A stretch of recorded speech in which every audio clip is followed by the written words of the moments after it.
Good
giving me yet another chance to stand before you, his people.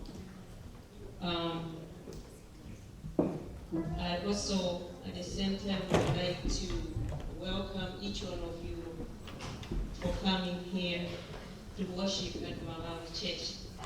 We don't take it for granted. You would have chosen to go to any other church, but you chose to come to Malawi Church. Just for us.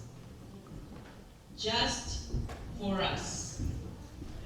May we close our eyes and pray.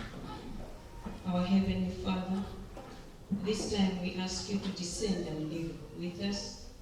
Teach us what you want us to know. In Jesus' name we pray. Amen. Amen.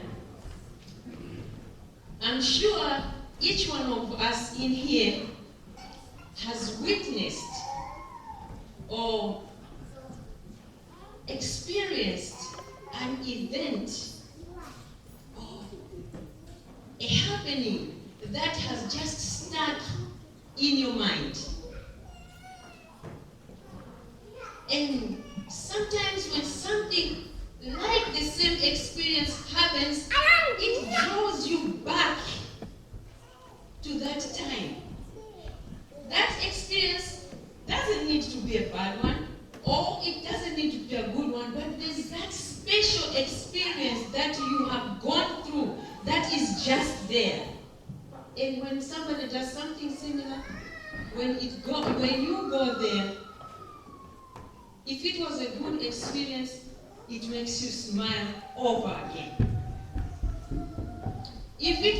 Sometimes if it was so good, people around you just look at you and you are just laughing, sometimes laughing aloud. I do that at work sometimes, and people look at me and say, what's going on here? I know people have that experience, but sometimes we have bad experiences. And then when something like that happens, sometimes you go back and cry again. In 1982, my dad was working at the Voice of Prophecy in Blantyre. So we lived around Sochi Church. I think most of you know where Sochi Church is. We lived there. So one day, I was alone at home. Some people had gone to school, some people had gone to work. So I was alone. Suddenly I heard a loud noise outside. As I was listening, it was like as if people were singing. But then I got curious. I said, oh, that must be a wedding procession going. Or if not a wedding procession, I think it's Chinamwali. Maybe people are coming from Chinamwali and they go around singing. So I rushed outside real quick. But when I went there, I listened to what they were singing, the chanting. Then I said, no, I'm mistaken. It's not a wedding. At home we call it Timba. Those of you who don't know Timba, later on to find my course, she will tell you what Timba is. I said, that could not be Timba. What is it? Then when they were approaching, I heard a group of girls singing, Usalile, Wabaweka, Usalile, Wabaweka. And then the men were saying, Wakubayo, Wakubayo, Wakubayo, Wakubayo. Meaning, when they say Usalile Wabaweka, meaning don't cry. Nobody told you to steal.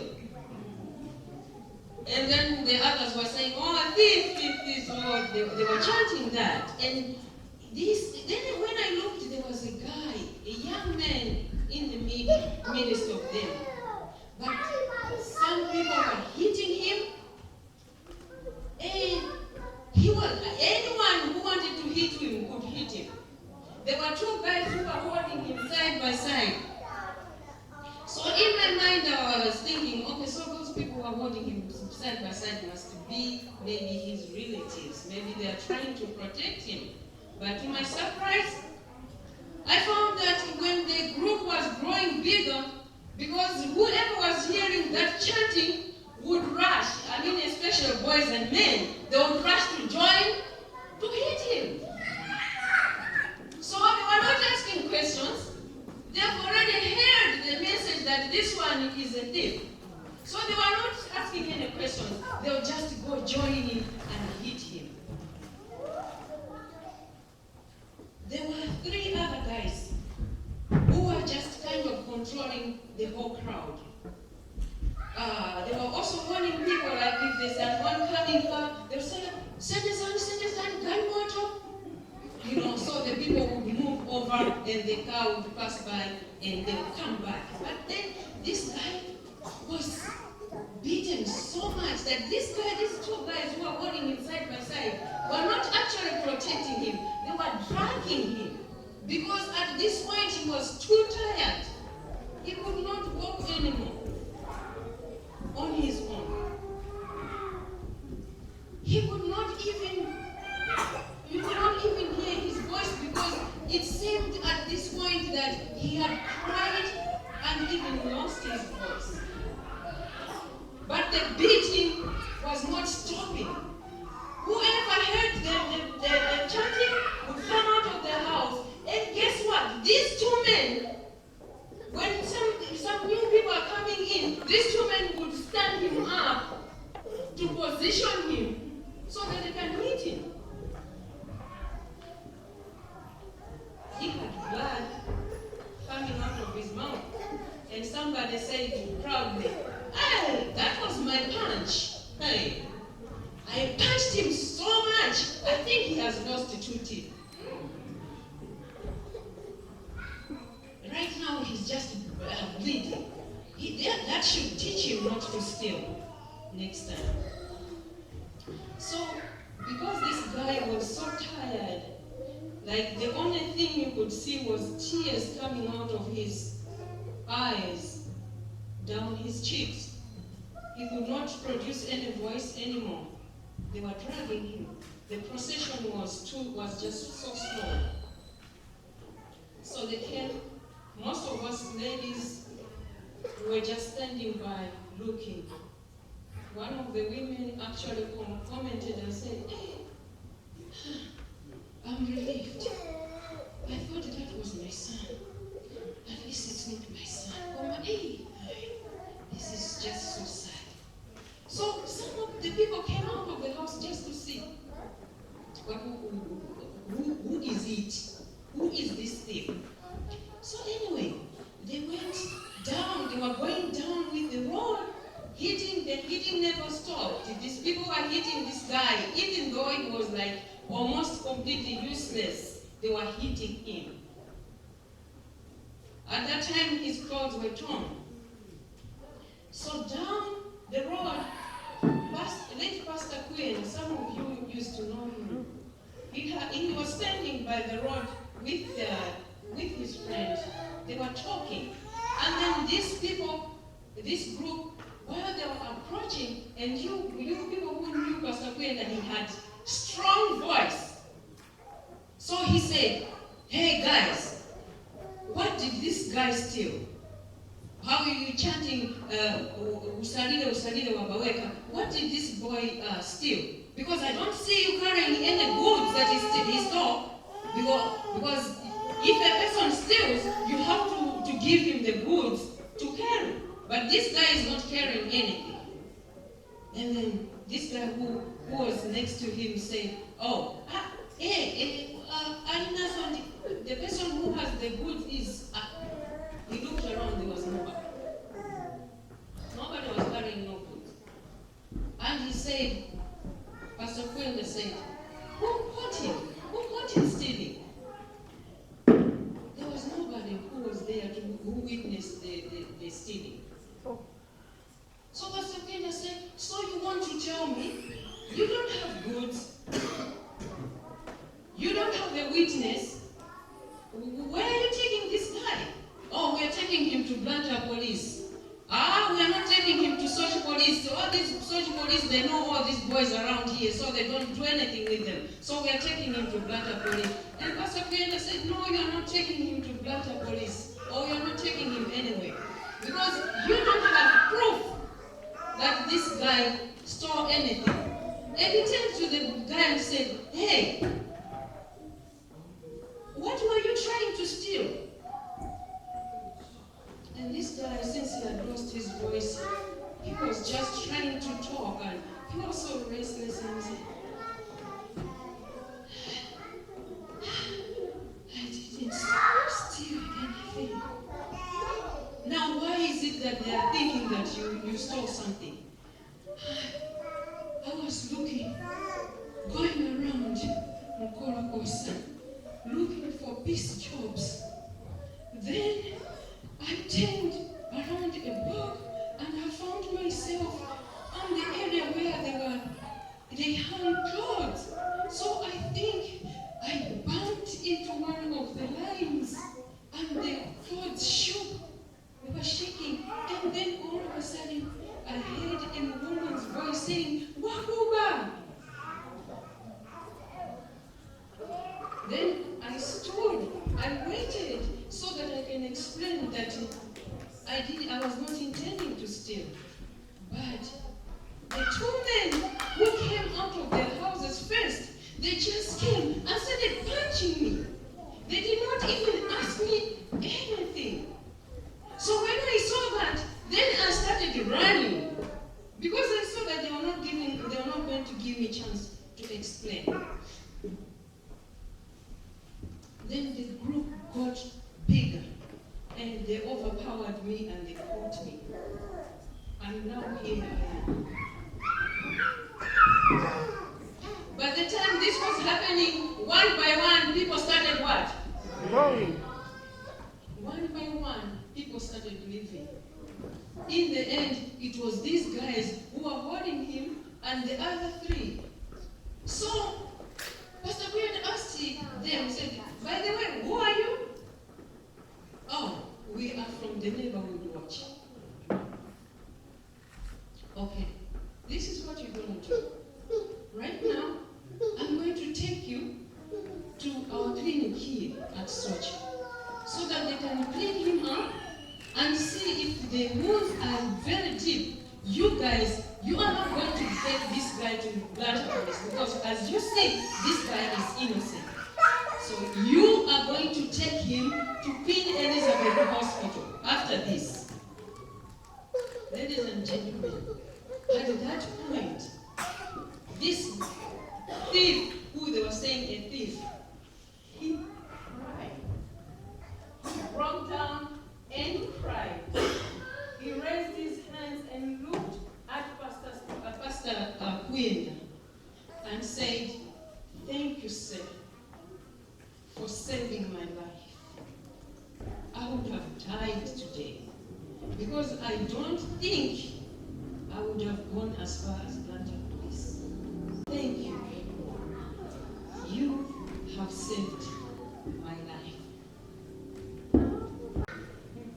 Every time I try to imagine how it must have been that fateful Friday when they crucified Jesus, I get reminded of things I saw that day at Sochi.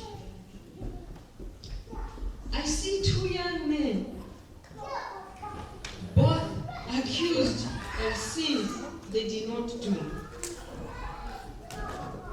But they respond differently. Jesus knew he did nothing wrong. He knew he was going to be tortured when they captured him. He knew they were not going to put him in jail, but to call for death penalty. But he did not run. He was willing to drink the cup because that was the only way you and me could be saved.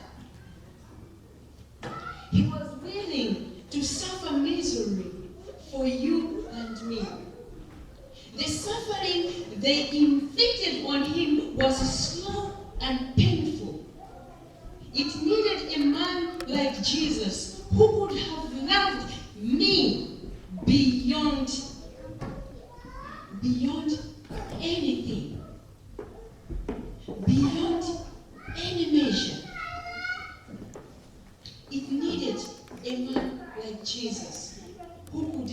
endure that pain.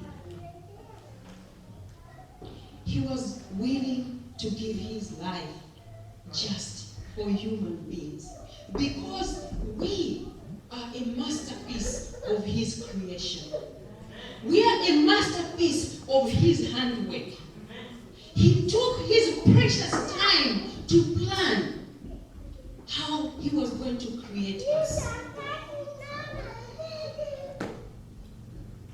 He decided not to do it by word of mouth, but he took time, took his hands, and sweet and beautifully he created us. After that creation, he looked at man and saw that he had done a good job. He fell in love with man so much, but he thought only making this man in my image was not enough. It's not enough. So he took man, held him. I am going to share my own breath with this particular creation. If it was a fashion show, I would say we were the showstopper of creation. Took time. So he looked at man and he breathed, shared his own breath with man. So that bond that was created that day when God created you and me was so deep, it could hardly be broken. Sin tried to break our bond, but Jesus could not take it. He knew that he was going to suffer, but he did it just for you and me.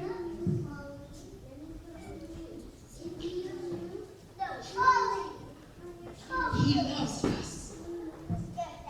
People, Jesus loves us so much. He loves us even when we sin. He loved us so much that even while we were yet sinners, he left the splendor of heaven and came and lived with sinners for 33 years. That is a long time to live a life like us when you have divinity in your system. He loved us so much. He loves us even when we tell him. Sometimes we tend to be overexcited and we say, I don't like Jesus. Do I even need him? We've heard people say that, but Jesus loves still. He loved this man who came in the garden of Gethsemane with all other people. He was there to catch him so that they can kill him. Peter could not stand it. He took out a sword and slashed his ear. Believe me, I don't think Peter was up for a fight. So he slashed his ear, but because Jesus loves us, whoever is a human being, whoever is created, whoever is created in his image, whoever shares breath with him, he has love unlimited. So he looked at this man. Yes, he knew who he was. He was a servant of the high priest, whom the high priest had sent to go and be his ear. But Peter decided to remove the ear. So Jesus said, no, he needs his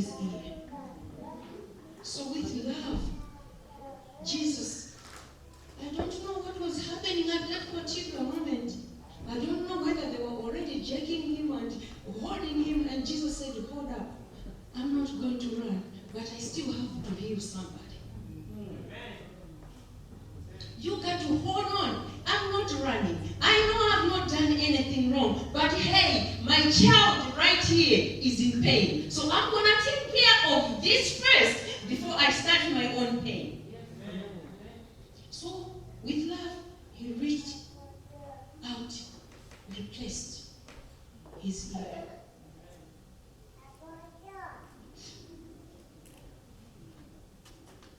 The Bible does not tell us further about this man. The story of this man ends right there. To me, that shows me that this guy, whom Jesus had healed, he came with hatred for Jesus and left with hatred for Jesus. Because if he had done something about it, we would have heard it. They would have recorded it. If this man would have made, if it was someone, he would have been the man who would have made a lot of noise when Pilate says, who should I free? This man would have said, free him. I have just experienced a miracle with this man. This is the Son of God. But he kept quiet.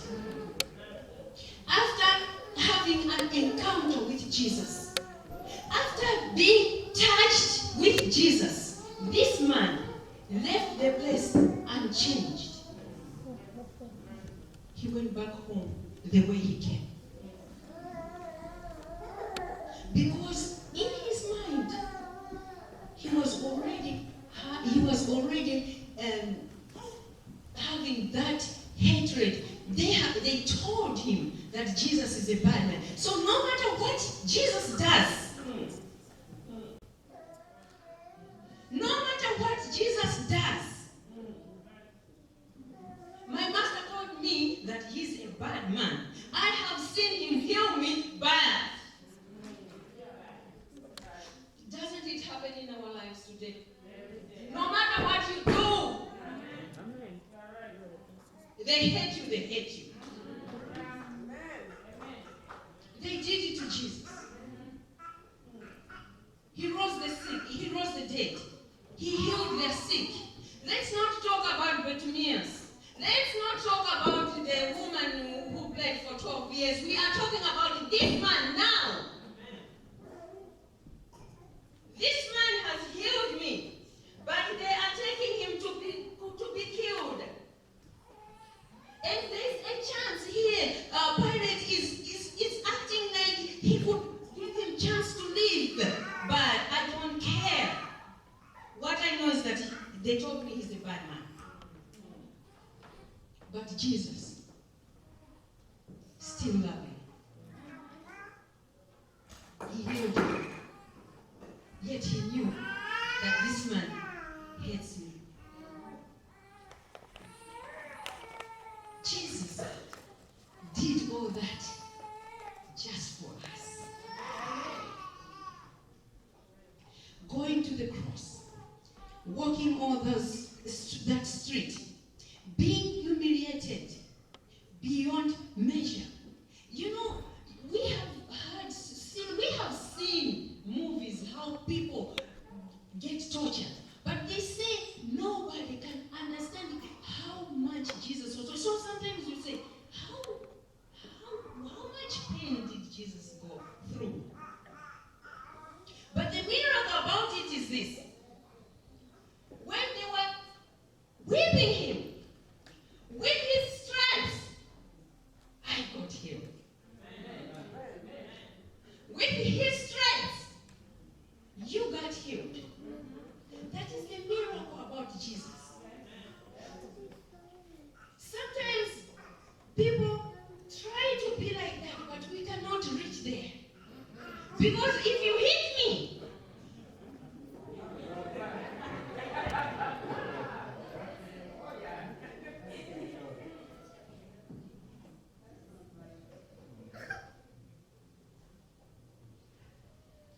at Pilate's ground, he looked around. Jesus looked around, did not see anyone to stand for him. He looked around.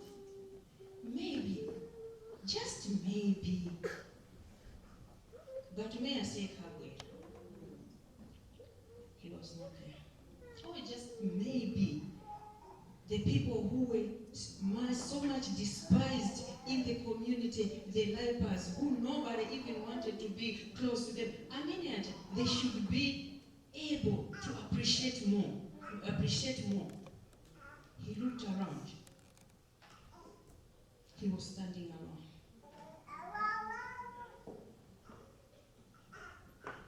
But that did not stop him. That did not stop him to take the first step onto that Via Dolorosa. There was nobody to comfort him. There was nobody to stand for him. There was nobody to give him, to say, you know what, this man, he did not heal me, but I saw him healing the man in Gethsemane. Do you know what she did? Instead of saying that, she was busy accusing Peter. I think I saw you that time when he was healing the guy whose ear was cut. He was my cousin. I was there. You were there too. Instead of saying, sometimes we waste time with wrong people. This person was supposed to be talking to Pilate, but he's talking to Peter. You were there too. What was the significance? Go and tell the goodness of this man whose life is online. No. Ladies and gentlemen, we need to change. We need to change. Let's choose our battles. Let's choose whom, what time to do what. Because if this cousin of Marcus did not waste time accusing the third accuser, was Marcus's cousin. If he did not waste time talking to Peter, so what? Go and tell the good news about this man. Today is about Jesus. The show is about Jesus. The show was not about Peter that day. It was about Jesus. So, it was a misdirected conversation. He should have been conversing with Pilate. Free this man. I saw him doing something good. No one stood for him.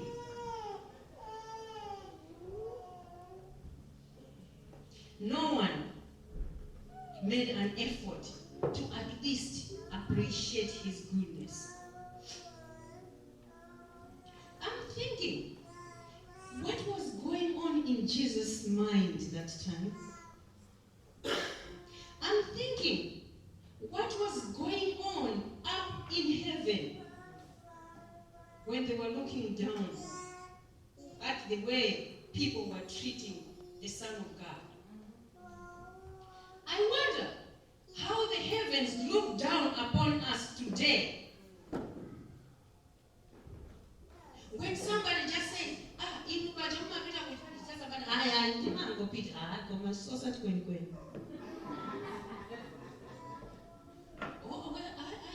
just go there because they made me to be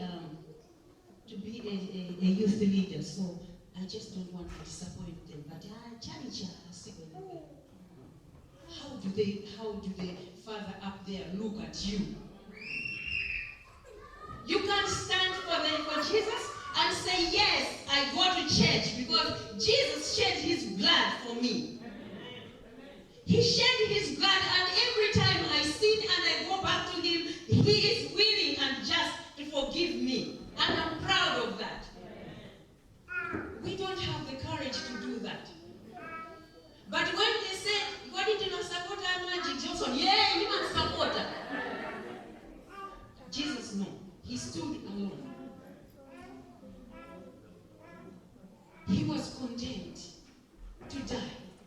But he did all that just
Savior, the Son of God, but he still got no change.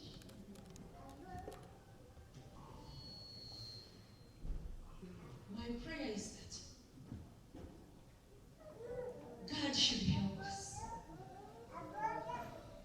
to recognize where we are going, to recognize that this train of going to heaven is proceeding. Jesus was born, he grew up, he did what he could do. He went to the cross, shed his blood for you and me. Life is going on. If you want to remain behind, that's your choice. But life, Jesus, one day is going to come in the clouds of glory. And if you are remaining behind, it will not be his fault. He has done everything he can do just for us. He endured pain just for us. He left his splendor in heaven just for us. He came and walked the dead streets just for us. The people who were beating him, hit him however they wanted, just for us. Some spit on him, just for us. When we are talking of spitting, maybe when we are saying they spit on, you should just imagine those people were mixed. We don't know who was there, who was eating what, who was drinking what, who was coughing what, but they took their saliva and spat on the Son of God.